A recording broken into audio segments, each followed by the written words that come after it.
सभी गुरुजनों को और साथी असिस्टेंट प्रोफेसर्स जो हैं, मैं डॉक्टर राकेश कुमार आप सभी का हार्दिक स्वागत एवं अभिनंदन करता हूं। मैं वर्तमान में सीआरपीएफ में एज ए इंस्पेक्टर पद पर कार्यरत हूं और पिछले 12 सालों से मैं सेवा दे रहा हूं। मैं जब इस एग्ज़ाम की स्टार्ट किया था 2024 में, जब ये फॉर्म निकले थे, मैं तभी से चौहान सर के साथ जुड़ गया था।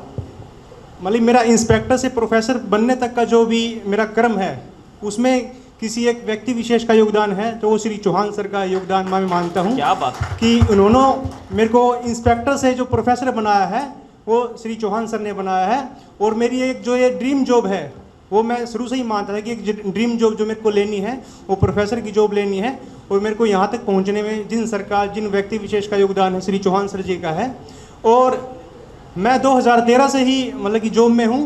मतलब देश के अलग अलग हिस्सों में, लगभग संपूर्ण भारत में मैं अपनी सेवा दे चुका हूँ। जम्मू कश्मीर से लेके तमिलनाडु तक, गुजरात से लेके और असम तक, अरुणाचल प्रदेश तक मैं अपनी सेवा दे चुका हूँ। देश के अलग अलग हिस्सों में रहने के साथ मैंने, जो आपने सुना होगा, कोबरा कमांडोज़ में, इसके अलावा मैंने वीआईपी सिक्योरिटीज़ में सेवा दी है। और अभी मैं सीआरपीएफ में as a VIP security wing में, जो कि अपने मंत्रियों के साथ में जो विशेष जो मंत्रीगण हैं उनके साथ में सेवा देते हैं, उनमें मैं अभी सेवा दे रहा हूँ। और रिसेंटली मैंने जॉब के साथ साथ रहते हुए मतलब कि मैंने पीएचडी भी किया है, जो लास्ट नवंबर में मेरी पीएचडी कंप्लीट हुई है। तो जो मेरा कंपनी कमांडर है, जिनको एक डीएसपी रैंक का अधिकारी होता है, वो मेरे ऊपर वहाँ पे सुपरविज़न करता था।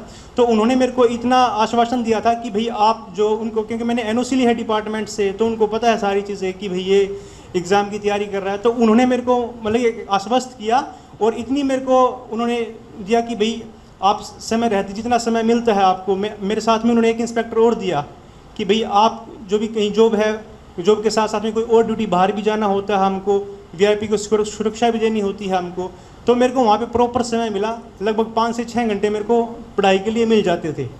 और मैंने पीएचडी के लिए भी अपनी एनओसी ले रखी थी।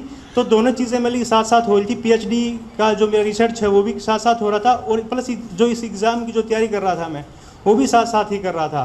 स्थितियाँ काफ़ी मतलब कि कई बार विकट भी हो जाती थी कि समय नहीं मिल पाता था, लेकिन मैंने ये अपने मन में ठान रखा था कि मैंने 2 से 4 घंटा 5 घंटा मतलब इतना तो मिनिमम पढ़ना ही पढ़ना है। ज़्यादा समय मिल जाए तो वेल एंड गुड है, लेकिन कम से कम मेरे को 2 से 4 घंटा 5 घंटा मेरे को अपने लिए निकालना है, क्योंकि मेरे को अपनी ड्रीम जॉब लेनी थी।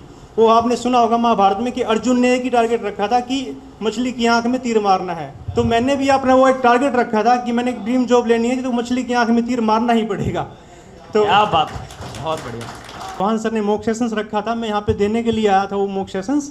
तो जब मैंने रूम में एंटर किया था, तो एक जो होती है घबराहट, पाँव में थोड़ी कम ऐसे हो रखा था कि नर्वसनेस फील हो रही थी मेरे को।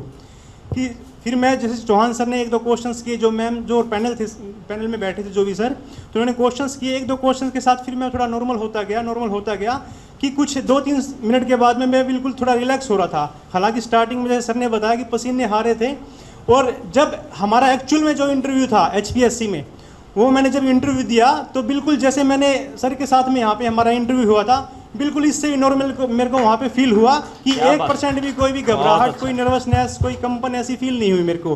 तो जो मैं यहाँ पे मॉक दे के गया था, उसका भी बहुत बड़ा योगदान रहा।